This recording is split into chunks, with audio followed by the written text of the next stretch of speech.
Hey, welcome back to my channel, and if you're new here, welcome. Let's take down this hairstyle while we talk about the do's and the don'ts so we don't go bald. Let's just dive into it. I've been procrastinating too much. Today we are just going to get rid of these braids. I've been so lazy to take it off, but it's time that it goes. What here is looking like. So grab your tea or coffee while we get through this process, and I try not to have a mental breakdown because I made so many mistakes that led to unnecessary shedding, but we live and we learn, and why not learn together? So let's talk about what to do, what not to do, and how to keep as much hair on our hair as possible. You'll see the results of the shedding at the end of the video, but the first thing you should always do is to moisturize your hair before you start it. Taking your hair down while it's dry is a recipe for disaster, especially if you have a relaxed hair. So before you start, make sure to spray a little water or a mixture of water and conditioner, but I do prefer going in with a lightweight oil to soften everything first. It makes the hair more elastic, and then it prevents all the snapping sounds that we all hate. The goal is sleep and not drench. You will be shocked how much easier it is to loosen once it's slightly hydrated. The number one don't is do not rush the process, or you're going to regret it like I do at the moment. If you're in a hurry, just stop. Rushing through the takedown process is for sure going to tangle your hair, which in turn leads to breakage. I get it, sometimes you're tired of the styling and you want to get it over with, but trust me, every time I have rushed, I have paid for it in tangles and shedding.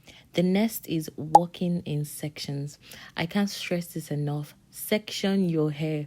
When you're taking everything down at once is chaos. You will have shed hair mixing with the end, tangles forming again before you even finish.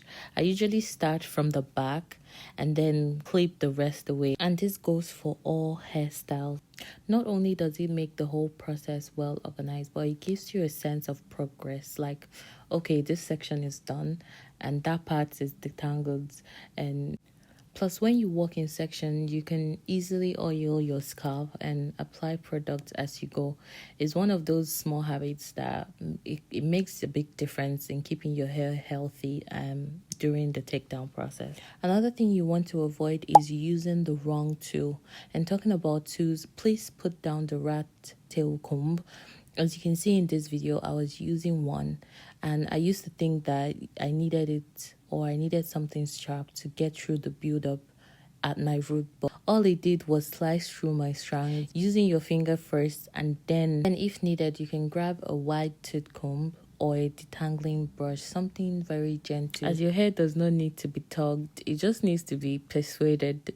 Think of it like unwrapping something delicate, but not untying a fishing net. The third thing we want to focus on is the line of demarcation. Now, this is the part that my relaxed or texturized babe would understand. That line where the new growth meets the relaxed hair is very, very fragile. It's like the border between the two textures. It doesn't take very much for it to snap. So when you're detangling, hold your hair above that line and work gently. I have learned to finger detangle that section first before any comb comes near, and sometimes I even reapply the oil, the lightweight oil, just so it gives that part a bit of a slip.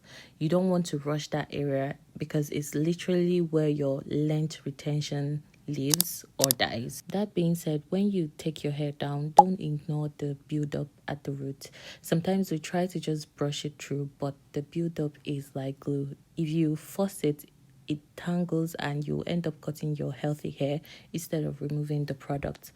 I like to gently loosen it with my finger and a little oil just to break it down before wash day. It saves me from having to fight tangles in the showers later. Moving on at do number 4, be patient with the shed hairs. I think by now we all know the difference between a shed hair and tangled hair. So just be patient with the shed hair, keeping in mind that shedding is normal. You have probably had the style in for 2-3 weeks, probably a month, which means weeks of natural shedding that never falls out. So when you see hair coming out, don't panic, but also pay attention to the ends. If you see a long, thick strand of hair, that's shedding. But if you see short, broken pieces, that's breakage. There's a difference. So it helps you figure out how gentle you were during the takedown process. I can keep going on and on and on about this don't, but do not skip finger detangling. Before you think about combing, please finger detangle first. Feel through your hair and separate the strand. Pull down the shed ones. It takes time, yes, but you lose so much less hair on wash day. And honestly, it helps you feel and connect with your hair this way. You start noticing little things like your thickness, the growth, and your ends. It's sort of grounding in a way, especially after wearing a protective style for so long, which, by the way, I'm not really sure if these styles are protecting us or we're protecting them, because at this point the amount of hair that I shed after this style doesn't tell me that the style was actually protecting my hair. Last but not the least, which I'm sure everybody does, is take breaks and protect the progress. Taking down your hair can get tiring and your hands can start hurting. Your scalps can start feeling tender. So just try to take some breaks if you do have the time. Wrap it up, moisturize what you've done, and continue later.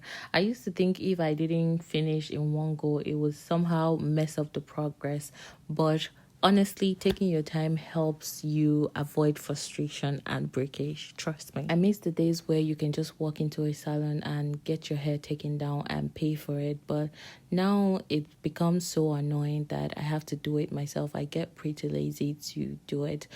But I plan to take it much slower, gentler, and way more mindful. Every minute you spend protecting your strand ultimately adds up over time. Healthy hair is not perfect. It's just something that you have to be consistent with. So if you're taking your hair out tonight, tomorrow, next week, take your time and, keep it cute. And remember that every strand you save is the growth that you get to keep. So thank you for spending the time with me, and don't forget to like, subscribe, and tell me in the comment what style you're taking down next. I'll see you in the next one. Bye.